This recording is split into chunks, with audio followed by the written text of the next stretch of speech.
అందరికీ నమస్కారం. నా పేరు నరసింహరావు. మా హైదరాబాదు పెద్దంబరపేట. ఈ ధ్యానాన్ని జ్ఞానాన్ని అందించిన జగద్గురు పత్రిసారికి నా ఆత్మ ప్రణామాలు.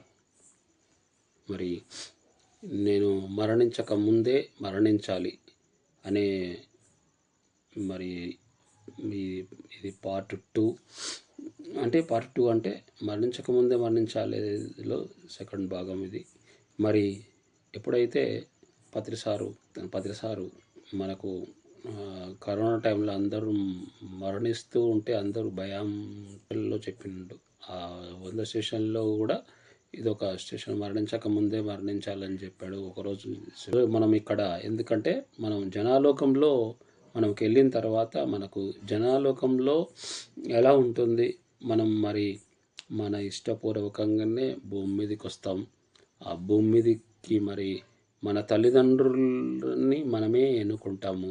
మన ఊరు, మన దేశము, మన సిటీ, అవన్నీ కూడా మన ఇష్టపూర్వకంగానే వస్తాము. మన తల్లిదండ్రులను కూడా మరి ఆడగ పుట్టాలా మగగ పుట్టాలా మన ఇష్టపూర్వకంగానే వస్తాము. అక్కడ ఏమవుతుందంటే ఇది స్టోరీ, అది మనం ఈ భూమి మీద ఏమేమి చెయ్యాలో ఏమేమి చేయకూడదో ఇవన్నీ రాసుకొని మనము ఆ ఆత్మ ప్రయాణం ఏదైతుందో అదన్నీ అక్కడనే మనము ఒక కథ రాసుకొని చూపుగా వస్తాము. ఇక్కడికి వచ్చి మన పని అయిపోగానే మనం ఎక్కడికి వచ్చామో అక్కడికి వెళ్తాము. కాబట్టి మరి నల్లగా పుట్టాలా తెల్లగా పుట్టాలా మరి ఇవన్నీ కూడా మనమే ఎన్నుకొని భూమి మీదకి వస్తాం. మరి ఇక్కడికి వచ్చిన తర్వాత మనం ఇక్కడికి రాగానే మళ్ళీ మర్చిపోతాం. ఎప్పుడైతే కిందికి వచ్చిన తర్వాత ధ్యానం కానీ, ఎప్పుడైతే గురువు వస్తే ఆ గురువు వచ్చినప్పుడు ఆ ధ్యానం నేర్చుకొని ఆత్మజ్ఞానం సంపాదించుకొని ఆత్మకు జ్ఞానాన్ని మరి పంచితే పెంచబడును. అలా ఆ సేవలు చేసి మళ్ళీ ఆ జ్ఞానాన్ని ఇంకా జ్ఞానార్థ కర్మాణం, ఆ జ్ఞానం ఎప్పుడైతే సంపాదించుకుంటామో మన లోపల ఈ సచిత కర్మలు, ఆ ప్రారంధ కర్మలు, ఈ ఆగమ కర్మలు అయితే మనం ఎప్పుడైతే ఈ ఆత్మవిద్య ఈ ఆధ్యాత్మికంకి వచ్చిన తర్వాత ఆగమ కర్మలు చెయ్యం. కాబట్టి పాపపుణ్యాలు ఏమీ లేదు. మరి మనం చేయవలసింది ఏంటంటే ఆత్మకు సంబంధించిన పనులే చేస్తాం. ఆత్మకు సంబంధించిన ధ్యానం చేయడం, మరి ఆత్మకు సంబంధించిన పనులే చేయడం, ఆత్మకు సంబంధించిన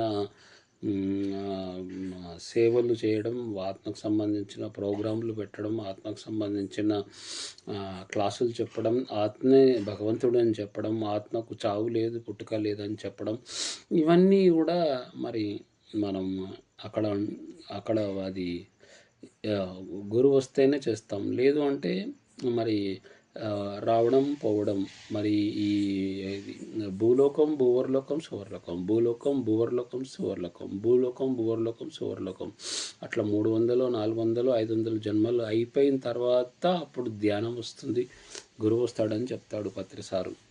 అందుకే 300 జన్మలు 400 జన్మలు అయ్యేదాకా నా దగ్గరికి రారు అని చెప్తారు సారు. అందుకనే అక్కడ మరి మళ్ళీ మహాలోకం, ఈ మహాలోకంలో ఎట్లా ఉంటారంటే గాంధీ మహాత్ముడు, మదర్ తెరీసా ఇట్లాంటి వాళ్ళు మహాలోకంలో ఉంటారు. ఈ కారణం ఇప్పుడు జనాలోకంలో ఈ కారణ శరణం విడిపోయి ఆ కారణం ఎప్పుడైతే నువ్వు భూమి మీదకి వచ్చినప్పుడు ఆ కారణ శరణం విడిపోతుంది. ఆ కారణం అనేది ఉంటుంది. ఆ కారణం వల్ల భూమి మీదకి వస్తాం. మళ్ళీ ఏ కారణం వల్ల? మళ్ళీ నీకు ఆ ఆత్మ జ్ఞానం, అనుభవ జ్ఞానం సంపాదించుకోవడానికి ఒక కారణం మీద వస్తావు. ఆ కారణం మర్చిపోతావు.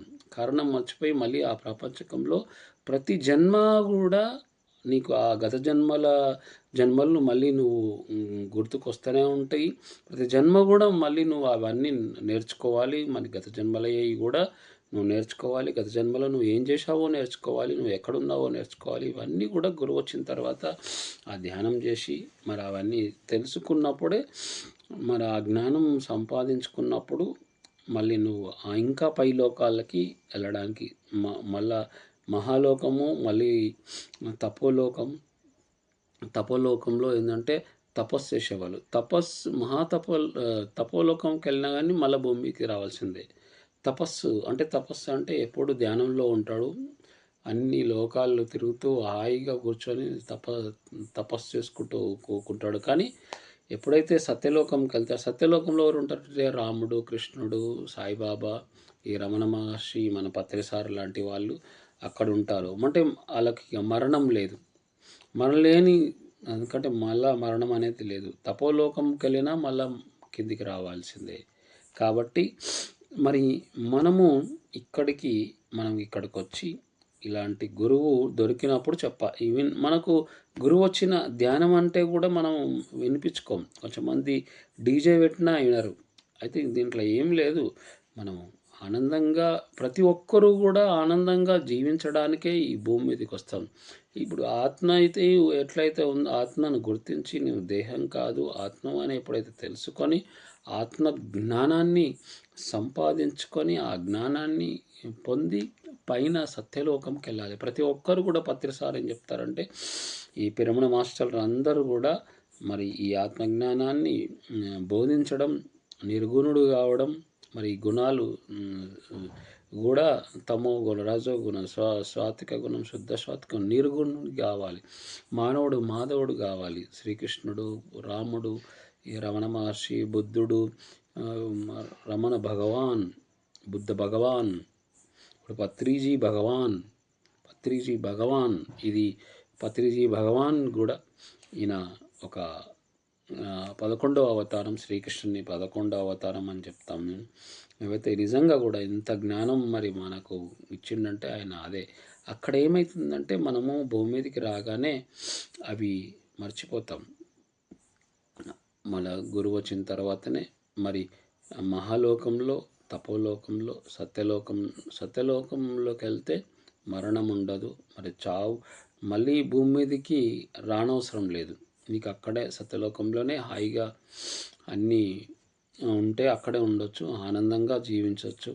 అక్కడ నీకు ఎవరు నిన్ను ఏమీ ఇబ్బంది పెట్టరు. నీకు అక్కడ అయితే నువ్వు ఇక్కడ చేసిన పాపాలకి, చేసిన పుణ్యాలకి నువ్వుగా ఫీల్ అవుతావు. ఫీల్ అయ్యి, అరే ఇది నేను చేయవలసింది లేదు అంటే నేను ఒకటే. నా ఆత్మను నేనే హింసించుకున్నాను అంటే అందరిలో ఉన్నది ఆత్మనే కాబట్టి, అంతటా ఉన్నది భగవంతుడే కాబట్టి నా ఆత్మనే నేను హింసించుకున్నాను, నా ఆత్మనే నేను కోసుకున్నాను అని చెప్పి అప్పుడు మరి నన్ను నేనుగా హింసించుకున్నానని బాధపడుతూ, అంటే ఎప్పుడైతే ఈ ఆత్మజ్ఞానం తెలుసుకుంటూ అంతటా ఉన్నది నేనే, అక్కడ ఉన్నది కూడా నేనే. అందుకనే మనకు అన్నమయ్య బ్రహ్మం ఒక్కటే, బ్రహ్మం ఒక్కటే, అందరిలో ఉన్నది శ్రీహరి. ఆ శ్రీహరి అంటాడు. శ్రీహరి అంటేనే ఆత్మ. మరి భగవద్గీతలో శ్రీకృష్ణుడు కూడా అహమాత్మ గుడాకేశ సర్వభూత సహస్థిత అహమాదిత్య మధ్యచ్చ భూతానం అంతమేవచ అంటాడు. 84 లక్షల జీవరాశుల్లో శ్రీకృష్ణుడు మరి మనం ఆత్మలమని, మనం ఈ భూమి మీదకి అనుభవ జ్ఞానం కోసం వచ్చామని, మరి ఆ పైలోకాల నుంచి మనం పరలోకం నుంచి మనకి ఇక్కడికి వచ్చినామని చెప్పి, మరి అక్కడ ఏంటంటే మళ్ళీ నువ్వు ఇవన్నీ మళ్ళీ రావడం, మళ్ళీ ఇక్కడికి వచ్చిన తర్వాత జ్ఞానాన్ని సంపాదించుకోవడం, మళ్ళీ పోవడం, ఇదే జరుగుతూ ఉంటుంది. కాబట్టి మనం అందుకని ఈ జ్ఞానాన్ని సంపాదించుకొని మరి ఈ లోకాలు, మరి ఈ శరీరాలు, మరి ఈ గుణాలు మారాలి. మరి అంటే అందుకనే మన ఆత్మ నేను ఒకటే. మరి మనల్ని మనమే హింసించుకుంటున్నాం. మనమే మరి అనవసరంగా మనం తెలవక చెప్పింది మనం వినడం. అంటే ఇప్పుడు శ్వాస మీద ధ్యాస పెట్టాలి. ఎప్పుడైతే ఇంకా ఎన్నో ధ్యానాలు ఉన్నాయి. 108 ఓషో గారు ఎన్నో 108 ధ్యానాలు కనుగొన్నాడు. ఆ 108 ధ్యానాలలో ఈ శ్వాస మీద ధ్యాస ఒక్కటే మనకు నెంబర్ 1. ఇది సుఖ స్థిర ఆసనం, హాయిగా కూర్చొని మనకు పత్రిసారు మరి ఈజీగా అందరూ చేసుకోవచ్చు. ఇది అందరూ కూడా ఆనందంగా జీవించవచ్చు. మరి అని ఎప్పుడైతే పత్రిసారు దొరికితే అందరకు మనకు ఎప్పుడైతే పత్రిసారు దొరికినందుకే మేము ఇంత జ్ఞానాన్ని మేము సంపాదించుకున్నాం. కాబట్టి అందుకే ఆ శ్వాస మీద ధ్యాస పెట్టి మనకు ఆలోచన రహిత స్థితికి వెళ్ళి మనకు మన ఈ చక్రాస్ కూడా మన సహస్రార చక్రం ఎప్పుడైతే సహస్రార చక్రం వరకు మన ధ్యాన సాధన చేసి ఆ సాధన వల్ల మనకు మరి ఎప్పుడైతే ఆ కర్మలు కూడా మనకు ఆత్మకు సంబంధించిన పనులే చేసుకుంటూ వెళ్తే ఆనందంగా నీ జీవితం ఆనందంగా ఉంటుంది. నేను అనుభవ జ్ఞానంతో చెప్తున్న విషయం. ఎందుకంటే ఈ ధ్యానం రాకముందుకి ధ్యానంలోకి వచ్చిన తర్వాత మరి ఎంతో ఆనందం పొందాను. మరి ఎంతో మరి మన దగ్గర ఇక్కడ మరి ఇది సంసారంతో నిర్వాణం. ఎప్పుడైతే మరి రాముడు ఎలాగైతే పెళ్లి చేసుకుండో, కృష్ణుడు ఎలా అయితే పెళ్లి చేసుకున్నాడో ప్రతి ఒక్కరు కూడా మరి అవి అందరూ భార్య పిల్లలతోటి వాళ్ళకు కూడా మరి ఇప్పుడు పిల్లలకు కూడా ఆ జ్ఞానం మరి ఆత్మజ్ఞానం మరి చెప్పాలి. మరి వాళ్ళకు కూడా మరి కొంచెంమంది ఒక్కొక్కరింట్లో ఒకరే ఫస్ట్ వస్తారు. ఆ ఒక్కరు వచ్చి మరి ఆ ఇంట్లో కూడా మరి ఈ మాంసం తినడం అంటే ఒక హింసకు సంబంధించిన కోడి తినడం మరి ఎవరికి పెడుతున్నాం? మరి లోపల ఆత్మే భగవంతుడు అంటున్నాం. అంశం మనకు లోపల పెడుతున్నాం మరి. కాబట్టి దాన్ని తెలుసుకొని మనం ఈ ఎప్పుడైతే అది అది తెలుసుకుంటామో ఆ తెలుసుకున్నప్పుడు మనం మరి ఆ గురువు చెప్పినట్టు వింటాం. కాబట్టి ఆత్మే భగవంతుడు అనేది ప్రతి ఒక్కరు ఎప్పుడైతే నువ్వు ఆత్మ భగవంతుడని ఎప్పుడైతే తెలుసుకుంటావో నీ లోపల అవి కష్టాలు, దుఃఖాలు, భయాలు పోతాయి.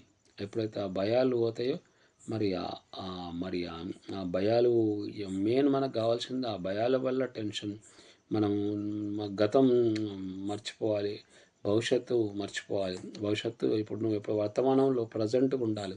ఎప్పుడైతే ధ్యానం చేస్తామో ఆ ధ్యానం చేసినప్పుడు మనకు ప్రతిసారి ఈ 18 ఆదర్శ సూత్రాలు కూడా మనకిచ్చాడు. మరి మనము మానవుడు మాధవ కావడానికి మరి ఇవన్నీ కూడా మరి మరి తెలుసుకొని సాధన, స్వాధ్యాయం, సజ్జన సాంగత్యం, సేవ సేవ మళ్ళా మరి మనం ఎప్పుడు మన పిరమిడ్లు సారు ఎందుకంటే అందులో కూర్చుంటే మనం ధ్యానం ఈజీగా మరి అనుకుంటాం మరి ఉంటుంది. కాబట్టి ధ్యాన జగత్తు, సాకార జగత్తు, పిరమిడ్ జగత్తు, పిరమిడ్లో కూడా మరి ఆ సేవ ఈ పిరమిడ్ సేవలు ఇంకేంటంటే చాలామంది ఊరుల్లో పిరమిడ్లు కట్టియడం ఊర్లలో వాళ్ళకు కూడా మరి అక్కడ ఉన్నది కూడా మనమే. కాబట్టి అందరికీ నిష్కామ కర్మ చేయడం మరి ఆ నిష్కామ కర్మ ఎప్పుడైతే చేస్తామో ఆ కర్మ చేసినప్పుడు మరి మనకు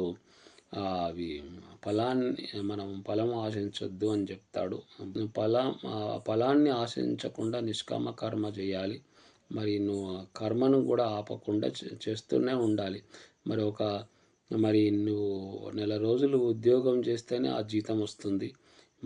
మరి ఇది మామూలుగా కూడా మనం ఒక పంట వేసినామంటే ఒక 6 నెలలు ఆగాలి. 6 నెలలు ఆగి మరి నువ్వు అక్కడ 6 నెలల వరకు ఆగితేనే ఆ ధాన్యం వస్తుంది. మరి అలాగనే మనకు ఆ సృష్టికి తెలుసు మనం అందుకనే మన కర్మలు ఆగకుండా మన కర్మలు మనం చేసుకుంటూ వెళ్ళిపోతూనే ఉండాలి. మనకు ఆ సృష్టి ఏదైతే ఉందో ఆ సృష్టికి తెలుసు మనకి ఏది రావాలో ఏది పోవాలో ఏది రావాలి ఏది పోవాలి అనేది ఆ సృష్టికి తెలుసు. కాబట్టి ఎందుకంటే ఆత్మే భగవంతుడు అన్నాడు. కాబట్టి భగవంతుడు మన తల్లిదండ్రులకి మనం చిన్నగా ఉన్నప్పుడు మనకు పిల్లలు ఉన్నప్పుడు మరి మనకు తల్లిదండ్రులకు ఏది కావాలో ఏది ఇవ్వాలో ఏది ఇవ్వద్దో ఏ టైంకి ఏది ఇవ్వాలో ఎలా ఇస్తాడో మనకు భగవంతుడు కూడా ఆయనకి ఇష్టమైంది మనం చేస్తే మనకు తెలియకుండానే మనకిస్తాడు. మరి ఇప్పుడు ఒక ఊరికి వెళ్ళాలంటే ఒక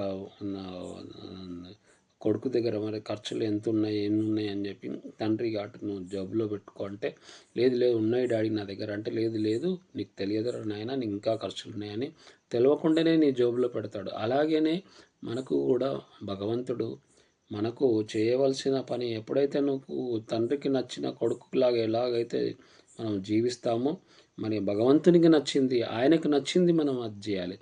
మనకు భగవంతుడు నచ్చడం కాదు, భగవంతునికి మనం నచ్చాలి.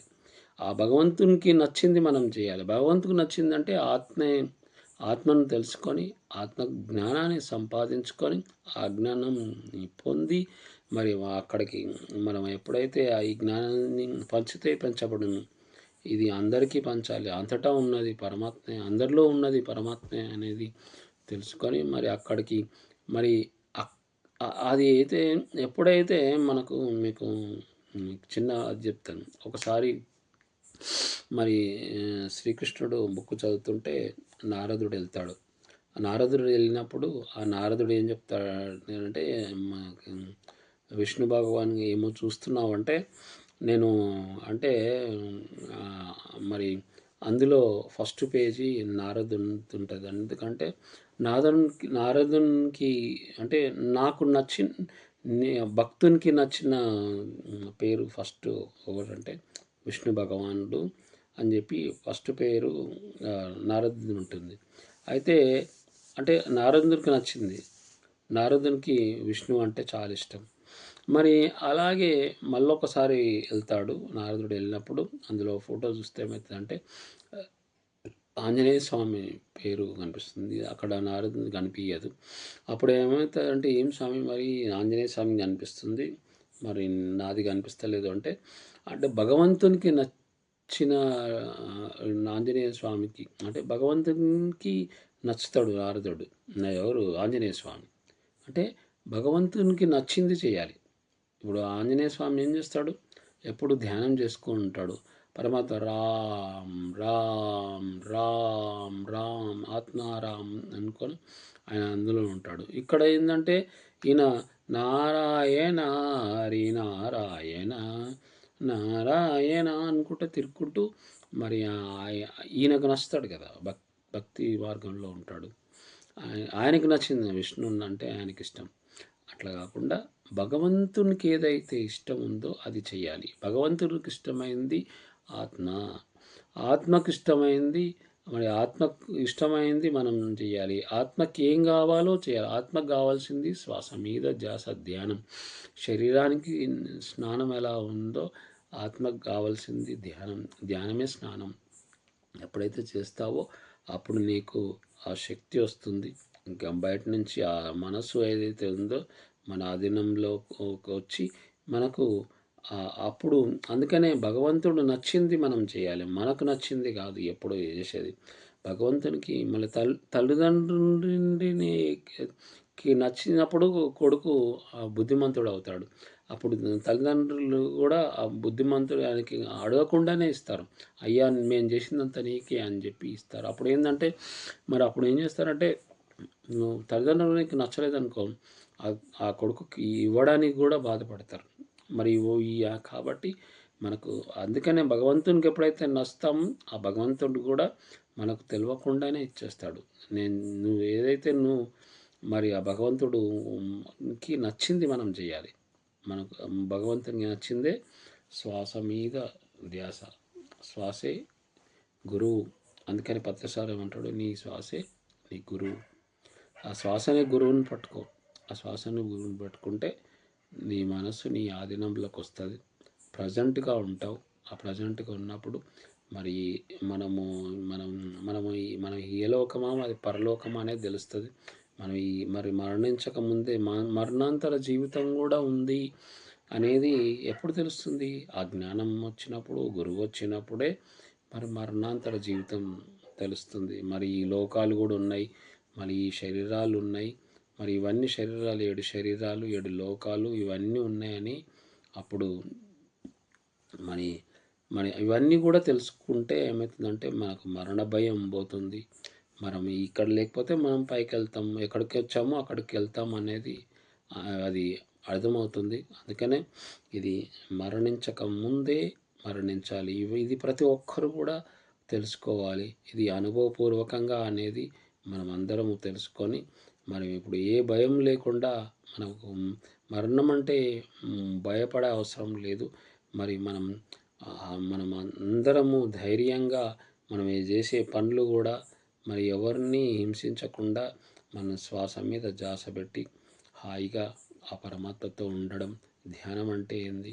ఆ శ్వాసతోటి హాయిగా శ్వాస మీద ధ్యాస పెట్టి ఆ పరమాత్మతో ఉంటే మనకు ఆనందమే వేరే, ఆనందమే ఆనందం, ఆనందమే ఆనందం. అది ఎవరికి వాళ్ళకే అర్థమవుతుంది.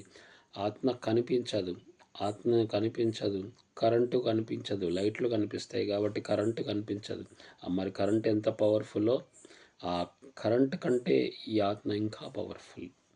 కాబట్టి మనకు ప్రతి ఒక్కరూ కూడా ధ్యానం చేయండి. మీరు ఒక అర్ధగంట చేయండి, 20 నిమిషాలు చేయండి, 10 నిమిషాలు చేయండి, 5 నిమిషాలు చేయండి. మీరు ఎప్పుడైనా బయటికి వెళ్ళేటప్పుడు మీరు ఒక 5 నిమిషాలు కళ్ళు మూసుకోగానే ఆలోచనలు వస్తాయి. ఆలోచనలు వచ్చినప్పుడు రానివ్వండి. అవి ఆలోచనలు వచ్చినాయి అంటే అవి పోవడానికే. ఆలోచనలు వస్తున్నాయి అంటే అది పోవడానికి. అవి వచ్చి వెళ్ళిపోతాయి. అందుకే కాబట్టి ఏంటంటే ఆలోచనలు రానివ్వండి. వస్తే రాని, ఉంటే ఉండని, పోతే పోని అంటాడు సారు. అంటే వస్తే రాని,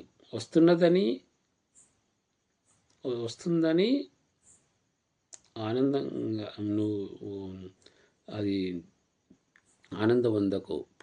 పోతుందని దుఃఖించకు. వస్తే రాని, వస్తున్న వస్తే రాని, ఉంటే ఉండని, పోతే పోని అని సారు చెప్తాడు.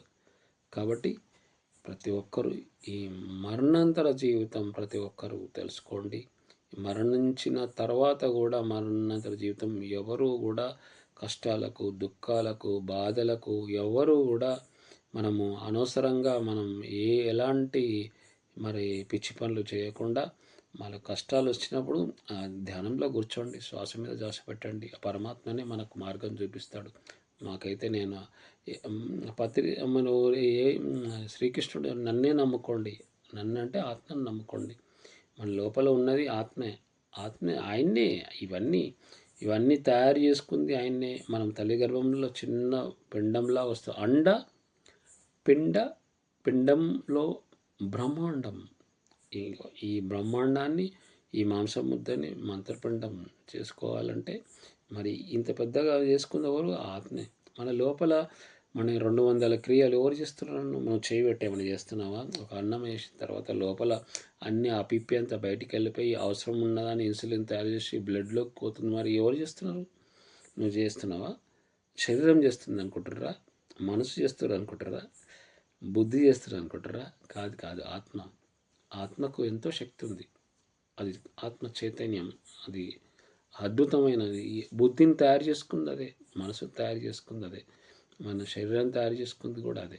ఆ సృష్టిని మొత్తం సృష్టిని తయారు చేసుకుంది కూడా ఆత్మే అనేది నేను అనుభవపూర్వకంగా జ్ఞానాలు ఈ స్వాధ్యాయం ఆత్మజ్ఞానానికి బుక్కులు చదవడం వల్ల నాకు అనుభవపూర్వకంగా వచ్చిన జ్ఞానం ఇది.